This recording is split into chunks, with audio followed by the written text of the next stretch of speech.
What's good, party people, man? It's your man Niem, aka Cultivated Ni, or just Ni, whatever you want to call me, man. Welcome in, man. I wanted to kind of cover a couple of things today, man. Mainly some things that's happening in the entertainment industry. I'm an artist. I'm a performer. I've been performing stand up for quite some time, and one of the things that's been so big in the show business right now has been the emergent as Ti, the comedian, not the rapper, but the comedian. So it's been really interesting. There's been a lot of conversation on this online about his place in the game, and with him being such an icon, such a legend, a rap artist, king of the South. I'm serious, trap music, urban legend, and the list goes on of just the remarkable things he's been able to do in the music industry and also film as well, Takers and ATL, and some of the other films that he's been in, American Gangster. So it's been exciting to kind of talk about this because, comedians, we like to talk about a lot of different topics, but it's nothing like when we see somebody trying to come into our fold of things, right? Because we have such a brotherhood or sisterhood. It's a fraternity, it's a sorority, it's those things. And to see someone else try to take on it that's been in a different genre is very interesting, right? So the first and foremost thing is that T.I. wants to start performing as a stand-up, right? That's what he's been doing over the last few months.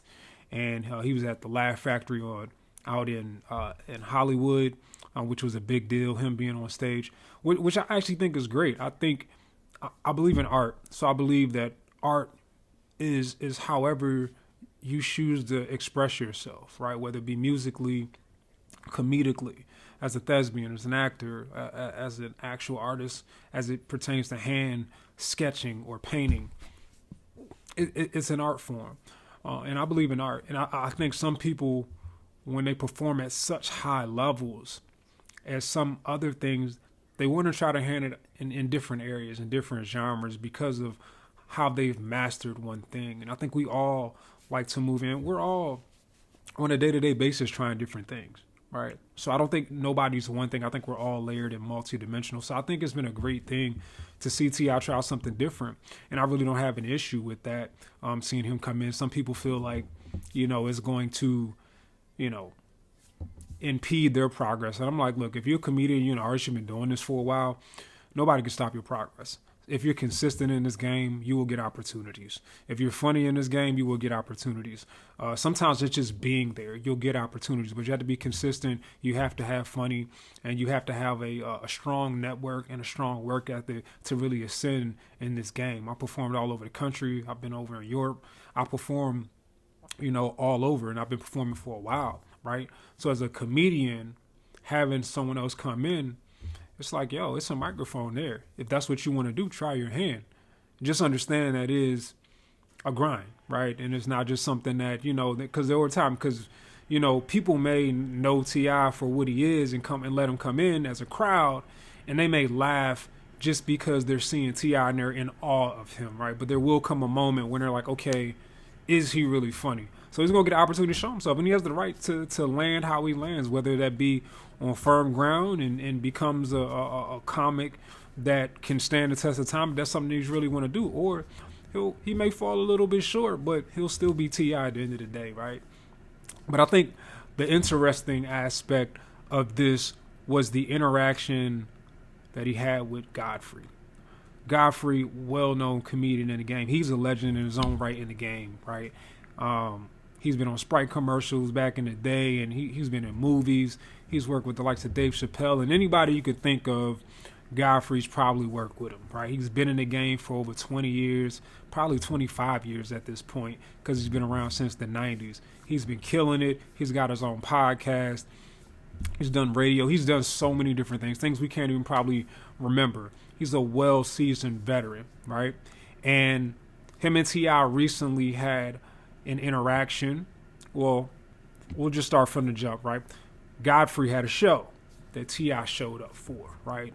And I'm not sure if T.I. was there for the whole show. From what I'm hearing now, he did watch Godfrey perform at the show.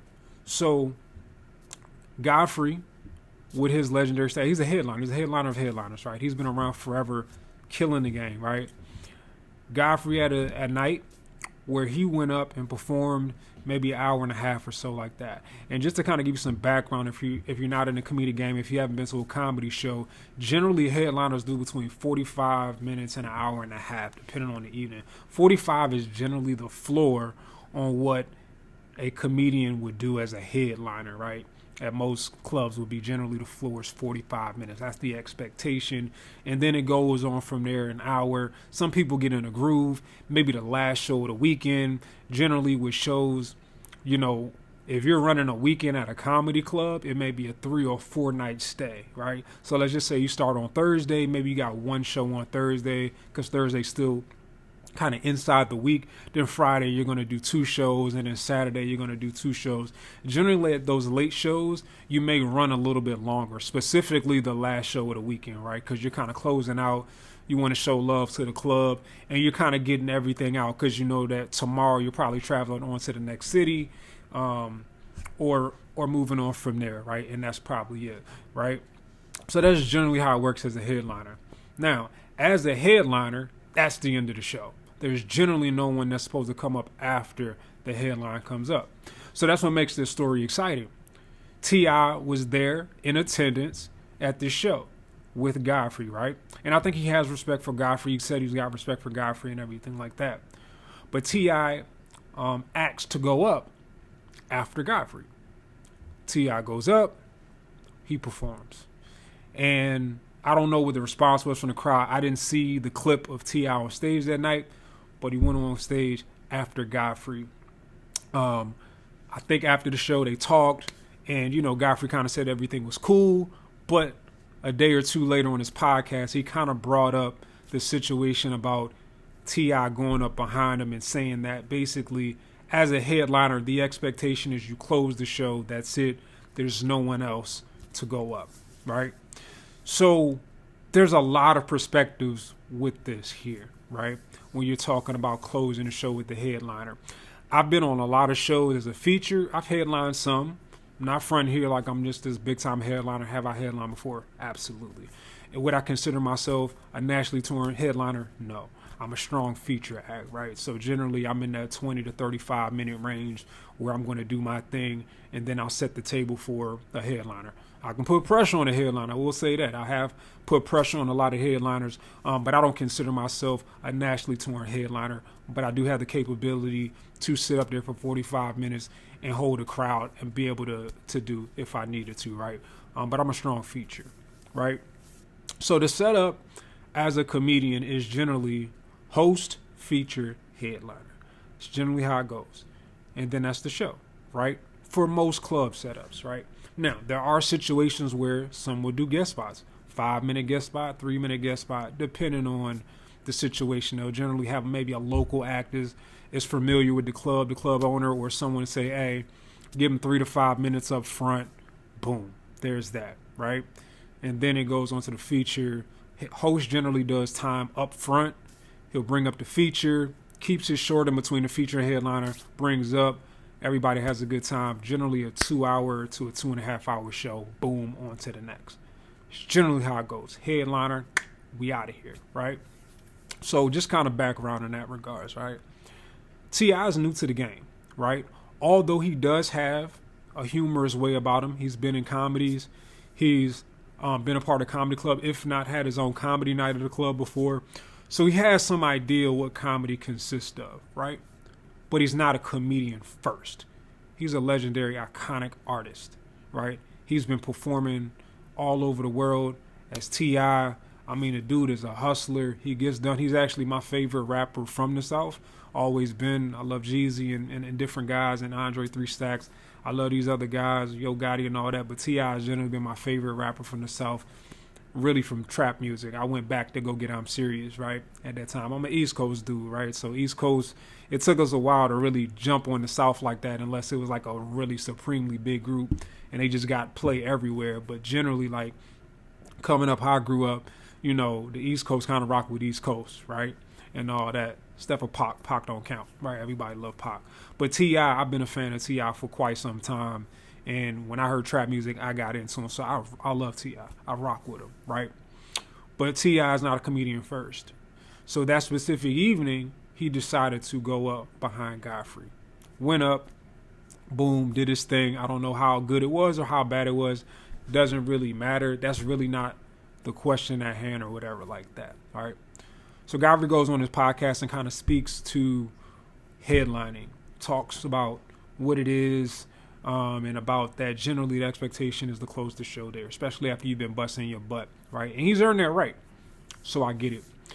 So I think there's 3 to 4 perspectives in this. And then I'll throw my perspective in at the end. So let's not start with Godfrey. Let's start with the promoter. The promoter or the club owner, whoever put this show together, is always going to think about his audience, her audience, right? And T.I. being the legendary, iconic artist that he is, it's not too many promoters or club owners that's going to turn down that type of artist at the end of a show, regardless of what we know headliners do, right? Doesn't matter, right? Generally, that's just because of the level of artists, right? Generally not going to happen. So I understand that this may be a new connection for him that T.I. just stopped by. Maybe an old connection that he wants to keep tight and give him an opportunity and say that T.I. performed at my club, right? For an audience, right?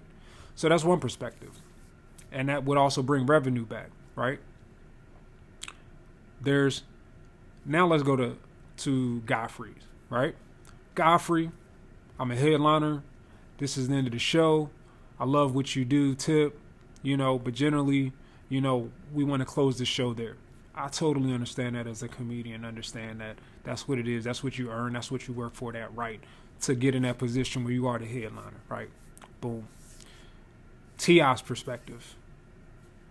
I'm the king of the South. I could do what I want, right? I'm at a level that's so great, I can cross genres, step into that lane, and still have impact because it's me. I got platinum albums. I got movies. Who's to tell me I can't do what I want to do at this level? I'm iconic. I'm up there. You know what I'm saying? I'm up there with the Wheezys and, you know what I'm saying? I'm in the same place as the Jay-Z's and Rick Ross and all these different artists in my lane and Outkast and the Ghetto Boys and all these different artists. I'm in those lanes. I'm in those rooms. You know what I'm saying? I'm hanging with Nicki, you know what I mean? And all these different great artists. So, yeah, I'm going to go up because ain't nobody going to tell me no. Perspective. And I'm doing what I want to do. Boom. That's the third perspective. Fourth perspective. The crowd. The audience is getting to see something that not too many people have seen because T.I. just started. They're saying to myself, T.I. just walked in. He's doing comedy now? If they never knew, right? T.I. is getting comedy going? That's crazy. Let's watch. Let's see what this is. We're the first ones that possibly can see T.I. cross genres into something else before he gets however good he's going to get. So technically, Godfrey's getting his ass whooped because it's 3-1, right? But I'm a comedian. I understand his plight. I get it. And here's more my perspective rather than saying which side I side with. What I would say is this was an opportunity where communication could have came a little bit sooner. So I did hear at the end of the show, right? Because Godfrey did bring him on the podcast, which I thought was super dope to have T.I. call in. T.I. called in.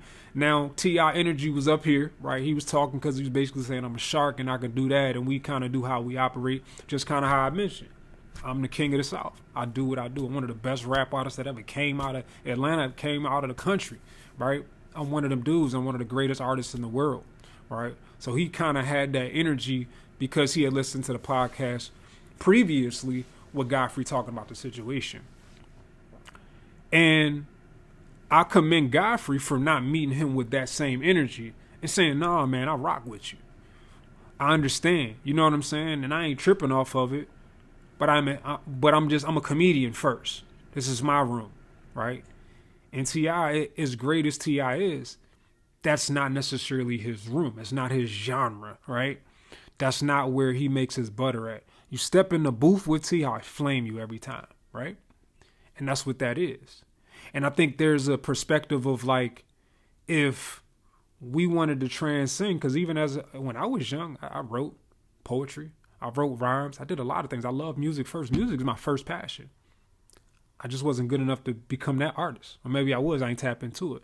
Comedy is where I made my butter, bread and butter. That's where I became. That's where I kind of, did more.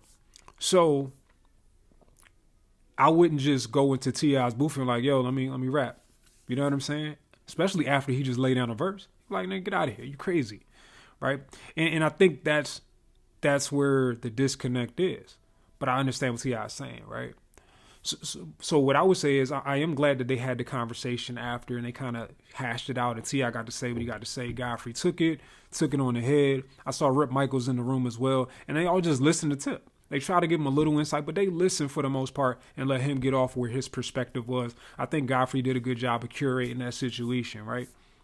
And I do believe after Tip got off stage that night, he did go speak to Godfrey, and go show him love, and they showed each other love. So I think that's where Tip was upset, because he said that night you didn't have that energy.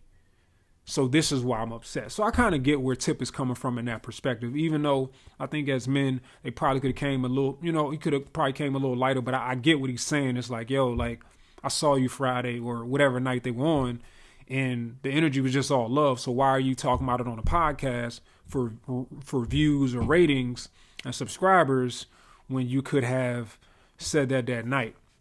And I would go even a step further. I think T.I. should have tapped in earlier, right? I really believe he should have tapped in earlier. Whenever you cross genres, regardless of the level you are currently, right?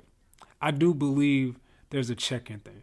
Just like if you was, going to a new hood or something like that. You got to check in with those people. I ain't no hood dude, but I understand how hood economics go. You know what I'm saying? And when you talk about coming in new turfs and all that stuff like that, you got to check in with people just to let them know that, yo, I'm here.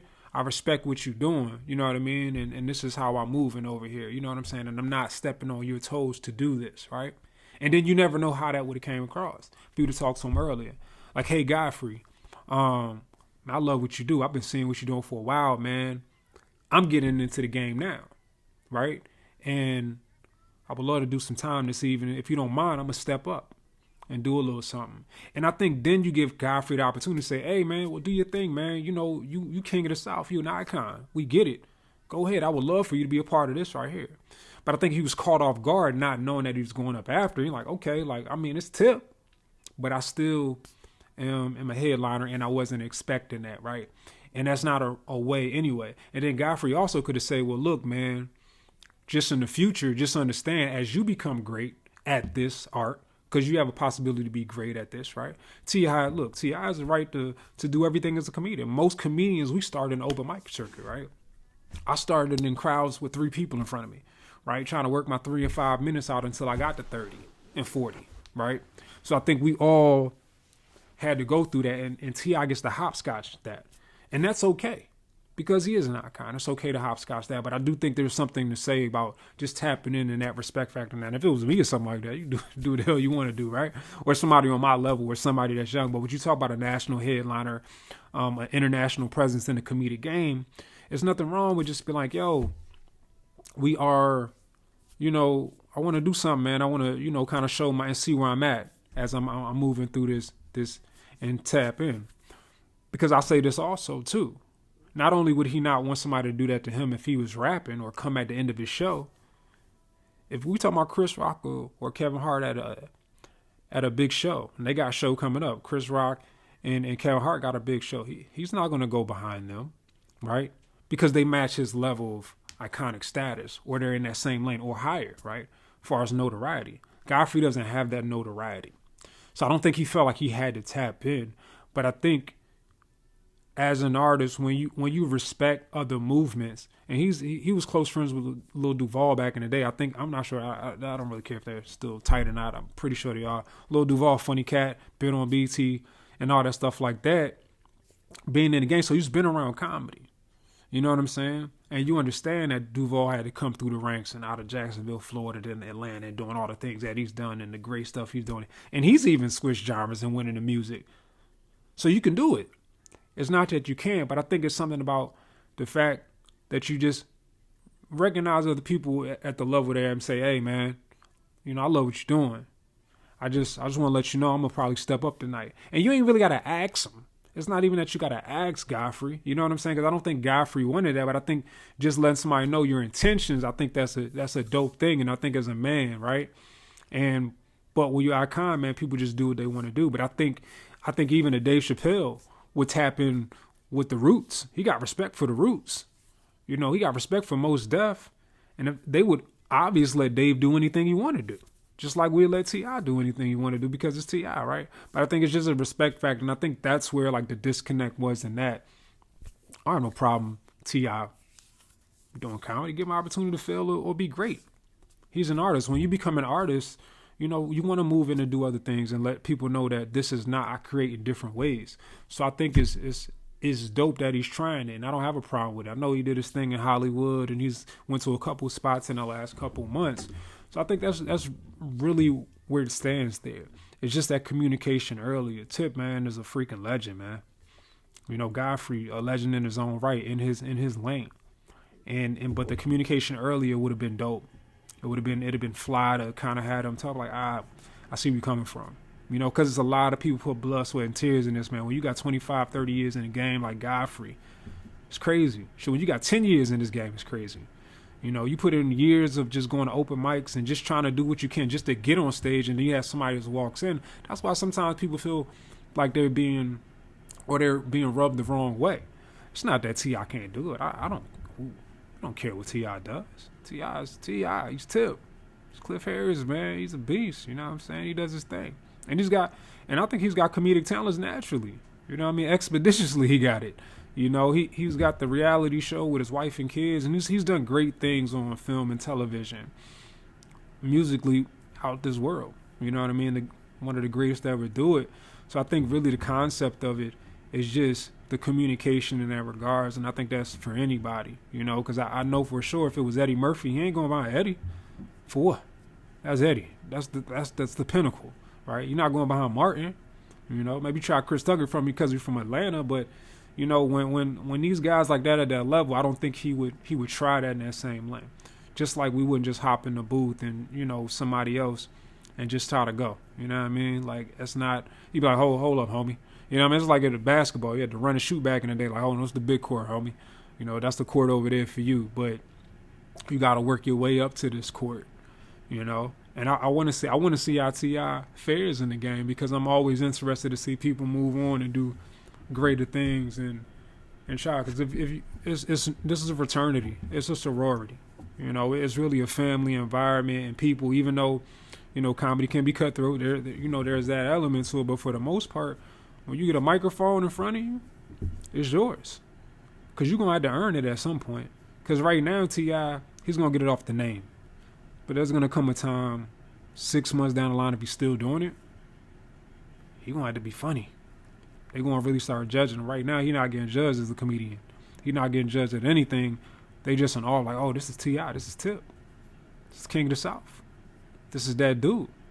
It's Mr. Bankhead, Rubber Band Man. You know what I'm saying? Urban legend. This is all those things like that. So, truly respect T.I., truly respect Godfrey. And all the parties involved, I think, have some valid points in what it is. I just think it's the communication and just showing love, man. And I think that's one of the things, just as black artists, we got to do is show each other love. Respect other people's passion. There's people out there that do other things. Like I said, one of my best friends, he's a rapper, hip hop artist. He's done a lot of different things in the music lane. When we first started back in the day, we used to write together, right? But he kept going in that, and I didn't. So I'm going to check in with him and ask him questions about, even though I know strongly how much I love music, but I'm going to check with him. Just like if it's something humorous, he going to come to me. He going to ask me questions. So I love these conversations that, we're having comedy. We always looking for something else to kind of tap into. I really enjoy what's going on right now in the comedy game. There's so much happening in the comedy game that's beautiful right now. A lot of artists, black artists, really getting opportunities to shine. In the Chicago market, being in Chicago, just seeing how much greatness is coming out of Chicago. My home comedy town is DC, and seeing all the guys in DC that I know. I got a lot of friends in LA that are finally getting there just due. They're popping up and they're getting opportunities in movies and commercials. So black art is live, man. And I think we all have to have each other's back in whatever genre you are, whether it be comedy or music or whatever the lane. But I think right now it's just important that we just keep pushing the culture forward so that we create opportunities for each other. You know, I'm a fan of Issa Rae and what she did with Insecure and how she really, gave us a lane. You know what I'm saying? And Laith White, Lena White, and just all the different artists that are bringing forth energy in our atmosphere, this black atmosphere that we operate in, keep increasing, man. So I appreciate y'all, man. Hopefully y'all, enjoyed the video, the conversation. I would love to know we can keep this conversation going. That's just my perspective on it. I think we got more to do, more to see, man, and more to love, man. I'm Niem, a.k.a. Cultivated Ni, man. Stay tuned for fresh sets. And this is Draper Norway, man. Peace. Love.